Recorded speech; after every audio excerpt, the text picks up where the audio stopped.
BNP কিংবা বিরোধী দল লোকেরা সিন্ডিকেট তৈরি করছে কিনা, এটা ওবায়দুল কাদের সাহেব খালি বলছেন তা না, 14 মার্চে তিনি বলছেন, আর 23শে ফেব্রুয়ারি প্রধানমন্ত্রী নিজে বলেছেন যে সরকার উৎখাতকে আন্দোলনকারীরা এই বাজারে সিন্ডিকেট তৈরি করছে কিনা, বাজারে মজুতদারি করছে কিনা, সেইটা নাকি উনি খতিয়ে দেখবেন। আর মজুতদারদেরকে গণধোলাইও দিতে বলেছেন। আজকে সে বলছে একদিনে বাজার নিয়ন্ত্রণ করা যায় না। আপনারা তো একদিন ক্ষমতায় নাই, 2 মাস হলো ক্ষমতায় নাই, 15 বছর ধরে আছেন। 15 বছর ধরে বাজারের উপরে এই একচেটিয়াওয়ালাদের কর্তৃত্ব আপনারাই তৈরি করেছেন। নাকি বলেন সিন্ডিকেটকে নাকি ধরলে বাজারের দাম আরো বেড়ে যাবে, তো আপনারা পদত্যাগ করেন, ক্ষমতা ছেড়ে দেন। সেইটা তারা ছাড়বে না, কারণ আসলে এই সিন্ডিকেটকে লালন পালন করে ওনাদের কোলে বসিয়ে অথবা তাদের কোলে বসে ওনারা পুরো ভাগ বাটোয়ারা দিচ্ছেন। যদি তাই না করতেন তাহলে এটা সবাই জানে যে বাজার এই তথাকথিত মুক্ত বাজার থাকে না। বাজারে যেহেতু ডিমান্ড সাপ্লাই মানে চাহিদা আর যোগান সরবরাহ, এইটার উপরে দাম ঠিক করে।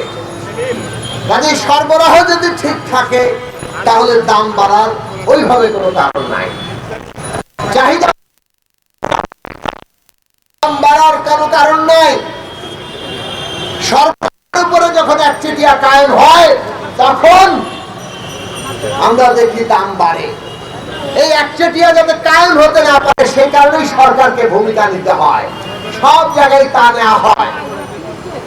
আমরা বলেছি, বহুদিন ধরে দাবি করে আসছি যে এইখানে আপনারা টিসিবির মাধ্যমে ন্যায্য মূল্যে জনগণের কাছে এই সমস্ত নিত্য প্রয়োজনীয় দ্রব্য বিক্রি করে। ওনারা করছে, একেবারে করছে না তা না। মানুষকে তো দেখাতে হবে যে টিসিবির মাধ্যমে আমরা বিক্রি করছি। বাণিজ্য মন্ত্রী দেখলাম 1 লক্ষ পরিবারে কার্ড বিতরণ করছেন, কিন্তু টিসিবির ট্রাকে অতি দ্রুত মাল শেষ হয়ে যায়, তারপর মাল আর পাওয়া যায় না, মানুষ লাইনে থেকে যায়। এই হচ্ছে বাস্তবতা। তো এনারা তো মুক্ত বাজার অর্থনীতির কথা বলেন, কিন্তু বাজার তো মুক্ত হয় না, বাজার তো মুক্ত থাকে না। এনাদের বাজারে একচেটিয়া কোম্পানি, তারা একচেটিয়া আধিপত্য তৈরি করে, সিন্ডিকেট তৈরি করে। যারা মিলে সিন্ডিকেট তৈরি করে তার মধ্যে আবার একজন মিলে সবার উপর প্রভুত্ব করে। আজকে সেই কোম্পানির নাম বাংলাদেশের সবাই জানে, সরকারের অত্যন্ত ঘনিষ্ঠ, কোলে বসিয়ে রেখেছেন, নাকি ওনারা ওনাদের কোলে বসে আছেন। সেই এসালম কোম্পানি এখন পুরো বাজারের উপরে কর্তৃত্ব করেছে। রাষ্ট্র তাহলে আছে কেন? সরকার তাহলে আছে কেন? তার মানে ওই সরবরাহে এমন একটা অবস্থা তৈরি করা যাতে করে একচেটিয়া কোম্পানিগুলো বাজারে এই কৃত্রিম অবস্থা তৈরি করতে না পারে। সেখানে ভূমিকা নিতে হবে। আমদানি উন্মুক্ত, যাতে করে কয়েকটি কোম্পানি কেবলমাত্র আমদানির উপর পুরো কর্তৃত্ব করতে না পারে। 15 বছর ধরে ক্ষমতায় আছেন এবং এইভাবে কয়েকটি কোম্পানির উপরে সমস্ত আমদানির কর্তৃত্ব তারা ছেড়ে দিয়েছে। কাজেই আজকে এরা যখন পরিষ্কার হয়ে গেছে যে সিন্ডিকেটকেই সরকারি কলে বসিয়ে রেখেছে এবং বাজারে এই পুরো দাম বৃদ্ধির মাধ্যমে জনগণের পকেট থেকে টাকা হাতিয়ে নিচ্ছে এই সরকারের পোষ্য এই সমস্ত কোম্পানিগুলো, আর তার সমস্ত ভাগ বাটোয়ারা এই মন্ত্রী এমপিরা, এই সরকারের কর্তা ব্যক্তিরা তাদের পকেটে ঢুকাচ্ছে, তখন আজকে বাংলাদেশে আমাদের সব চিত্র পরিষ্কার হয়ে গেছে। তারা নিজেরাই যেহেতু সিন্ডিকেট, এখন বিরোধী দলের উপরে সমস্ত দায় চাপিয়ে আরেক দফা বিরোধী দল দমনের হাতিয়ার তারা তৈরি করতে চান। এত বড় প্রতারক আর কোনদিন এই দেশে ক্ষমতায় আসেনি, কারণ এনারা প্রতারণার সর্বোচ্চ পর্যায়ে পৌঁছেছেন। নিজেদের উপরে সমস্ত দায় দায়িত্ব তারা অন্যের ঘাড়ে চাপিয়ে দেন। বন্ধুরা আমার, এই কারণেই তাদের ভারতের সহায়তা লাগে ক্ষমতায় থাকতে। ওবায়দুল কাদের সাহেব এই সরকারের একজন মন্ত্রী এবং সরকারি দলের সাধারণ সম্পাদক। তিনি বলেন ভারত পাশে ছিল বলে তারা ক্ষমতায় আছেন।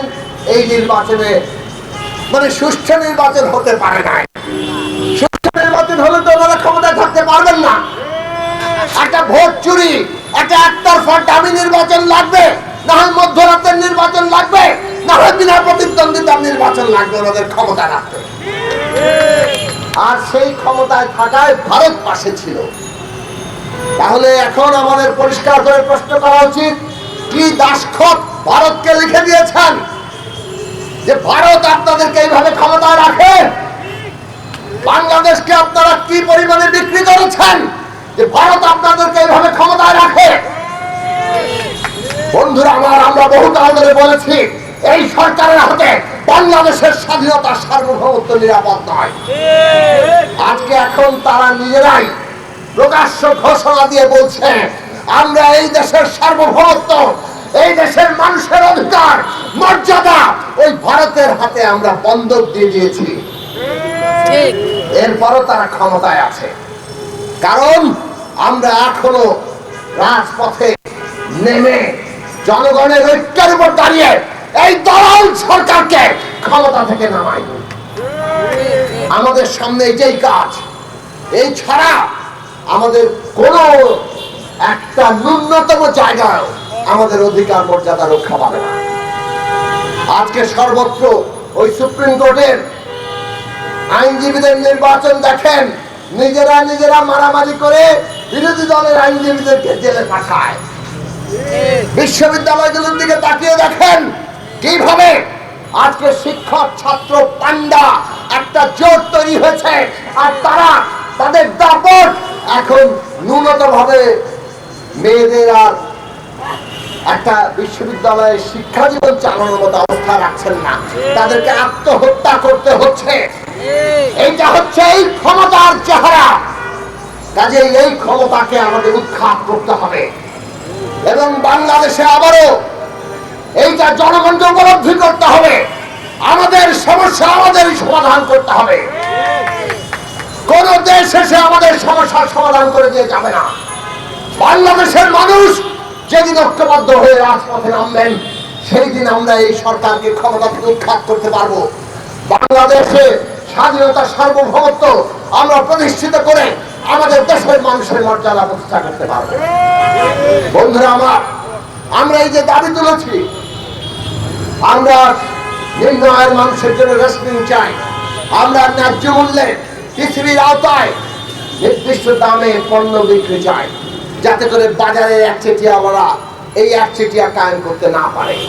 আমরা আমদানি ব্যবস্থা এমনভাবে উন্মুক্ত রাখতে চাই যাতে করে এই সমস্ত সরকারের পোষ্য কোম্পানি এইগুলো করতে না পারে। এইসব দাবি তোলার অর্থ এই সরকার সব মানবে তা না। আমরা জানি এরা মানবে না, কারণ এরা নিজেরাই সিন্ডিকেট, এরা নিজেরাই চোর, এরা নিজেরাই ডাকাত। কিন্তু এই দাবি তোলার অর্থ হচ্ছে আমরা ক্ষমতায় গেলে, বাংলাদেশের ক্ষমতার পট পরিবর্তন হলে এই ব্যবস্থা বাংলাদেশে চালু হবে। বাংলাদেশের মানুষকে এইভাবে আজকে পেটে ভাতে কেউ মারতে পারবে না। সেই কারণে আসুন জনগণের সরকার প্রতিষ্ঠা লড়াইকে আমরা বেগবান করি, তার জন্য রাজনৈতিকভাবে ঐক্যবদ্ধ হই।